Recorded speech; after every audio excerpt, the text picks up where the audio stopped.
Welcome students to our today's new video.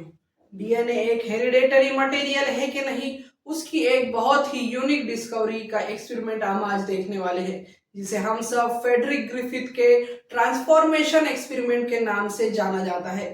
और ये Frederick Griffith कौन थे और उन्होंने कैसे ट्रांसफॉर्मेशन एक बैक्टीरिया के अंदर स्टडी कर डीएनए के अंदर का ट्रांसफॉर्मेशन पता किया और कैसे जेनेटिक अपटेक होता है उसे उन्होंने ट्रांसफॉर्मिंग प्रिंसिपल के नाम से संबोधित किया। तो स्टूडेंट्स, चलो देखते हैं हमारा फेडरिक ग्रिफिथ का ट्रांसफॉर्मेशन एक्सपेरिमेंट। तो स्टूडेंट, फेडरिक ग्रिफिथ बहुत ही फेमस बैक्टीरियोलॉजिस्ट थे इंग्लैंड के, जिन्होंने 1928 के अंदर एक स्ट्रेप्टोकोकस निमोनी की वैक्सीन बनाने की कोशिश कर रहे थे। तो स्टूडेंट, उन्होंने स्ट्रेप्टोकोकस बैक्टीरिया लिया था जिसके वो वैक्सीन बना रहे थे निमोनिया की। निमोनिया एक डेडली डिजीज थी तब, आज भी है, पर इतनी सीवियर नहीं क्योंकि आज उसकी कई मेडिकेशंस उपलब्ध है। तो स्टूडेंट, स्ट्रेप्टोकोकस की वैक्सीन बनाते वक्त उन्होंने स्टडी किया कि स्ट्रेप्टोकोकस दो तरह के होते हैं। एक होता है स्मूथ स्ट्रेन जिसे उन्होंने एस स्ट्रेन नाम दिया, और दूसरा होता है रफ स्ट्रेन जिसे उन्होंने आर स्ट्रेन नाम दिया। तो ये स्मूथ और रफ क्या है स्टूडेंट? तो स्टूडेंट, आज हम यही सॉल्व करेंगे और कैसे उन्होंने ये वैक्सीन बनाते बनाते डीएनए की एक ग्राउंड ब्रेकिंग डिस्कवरी कर दी। तो स्टूडेंट, स्मूथ स्ट्रेन से हमारा मतलब है कि उस बैक्टीरिया के ऊपर कैप्सूल प्रेजेंट है, और रफ स्ट्रेन नॉन कैप्सुलेटेड है इसलिए वो रफ दिखता है, और जो स्मूथ है वो कैप्सुलेटेड है। तो स्टूडेंट, जो एस स्ट्रेन थी, स्मूथ स्ट्रेन थी, वो विरुलेंट है, विरुलेंट यानी वो डिजीज कॉज करती है, और जो रफ स्ट्रेन है वो नॉन विरुलेंट है, वो डिजीज कॉज नहीं करती। ऐसा क्यों?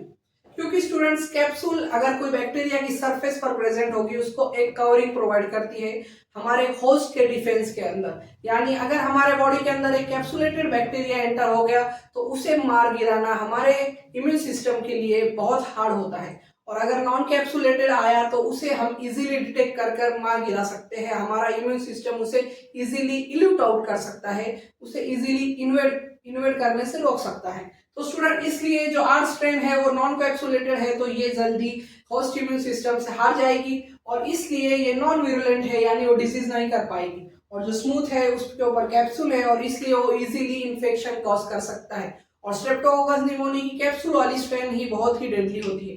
तो स्टूडेंट्स, फेडरिक ग्रिफिथ ने क्या किया, 1928 में उन्होंने माउस पर एक्सपेरिमेंट स्टार्ट किया। उन्होंने स्ट्रेप्टोकोकस की दो स्ट्रेन ले ली, आर स्ट्रेन, एस स्ट्रेन, और फिर स्मूथ जो हमारी एस स्ट्रेन थी वो विरुलेंट है। उन्हें जब उन्होंने इसके रिजल्ट देखे, उन्होंने जब वो एक माउस को दिया, माइस को दिया, तो वो माइस डाई हो गया, उसके अंदर एक डिजीज डेवलप हुई।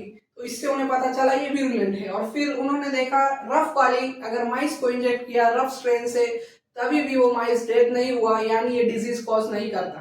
तो स्टूडेंट, फिर वो आगे बढ़े, और आगे बढ़ने पर एक साइंटिस्ट क्या करता है, वो उसके रिजल्ट्स आने पर आगे उसमें चेंजेस कर उसके और मॉडिफिकेशन कर उसके चेंजेस देखता है। उसी तरह से हमारे फेडरिक ग्रिफिथ साहब ने क्या किया, उन्होंने डेड स्ट्रेन लिया, यानी हमारा जो हीट किल है, उन्होंने एस स्ट्रेन यानी हमारी स्मूथ स्ट्रेन को बॉइल किया, उस कल्चर्स को हीट किया, और हीट करने पर यहाँ पर उसकी कैप्सूल ब्रेक हो गई और वो सेल भी डेड हो गया। तो डेड स्ट्रेन को जब इंजेक्ट किया एक माइस के अंदर, हेल्थी माइस के अंदर, तो माइस में कोई डिजीज नहीं हुई।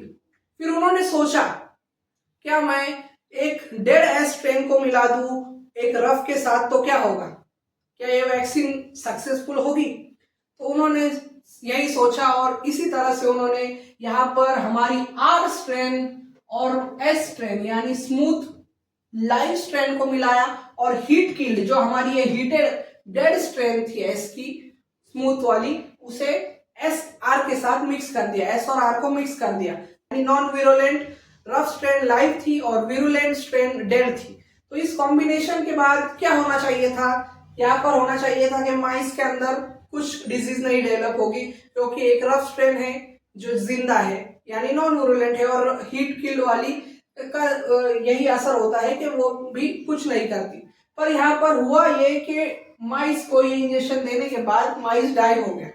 तो यहाँ पर बहुत बड़ा क्वेश्चन आया फेडरिक ग्रिफिथ के माइंड में कि ऐसा क्यों हुआ। फिर उन्होंने स्टडी किया कि यहाँ पर कोई ऐसा कंपाउंड, कोई ऐसा बायोकेमिकल, कोई ऐसा बायोमोलिक्यूल, उन्होंने क्या वर्ड दिया था, उनका वर्ड था कोई ऐसा biomolecule, any biomolecule is playing a very crucial role in this transformation changes. और उन्होंने जब उसे चेक किया, इस कल्चर को चेक किया उन्होंने 24 आवर के बाद, तो जितने हमारे आर स्ट्रेंथ थे यानी रफ स्ट्रेंथ थे वो कन्वर्ट हो चुके थे स्मूथ के अंदर। आर का ट्रांसफॉर्मेशन हुआ एस के अंदर। आर इज यानी rough strain is transform to S, rough से एस बन गए, वो स्मूथ बन गए, कैप्सुलेटेड बन गए। और कैप्सुलेटेड क्या करता है स्टूडेंट, कैप्सुलेट एक विरुलेंट है यानी डिजीज कॉजिंग है, और यहाँ पर इसलिए इस कंडीशन में मिमाइज डाई हो गया और इस कंडीशन में मिमाइज डाई हो गया। तो इससे उन्होंने क्या कंक्लूजन निकाला, ग्रिफिथ ने ये कंक्लूजन निकाला कि यहाँ पर जरूर कोई बायोमोलिक्यूल है, और वो बायोमोलिक्यूल था हमारा DNA. DNA is a transforming, how the genetic material is playing a role in transformation. तो उन्होंने देखा कि जेनेटिक मटेरियल, ये जो डीएनए है वो ट्रांसफॉर्मेशन में मदद करता है।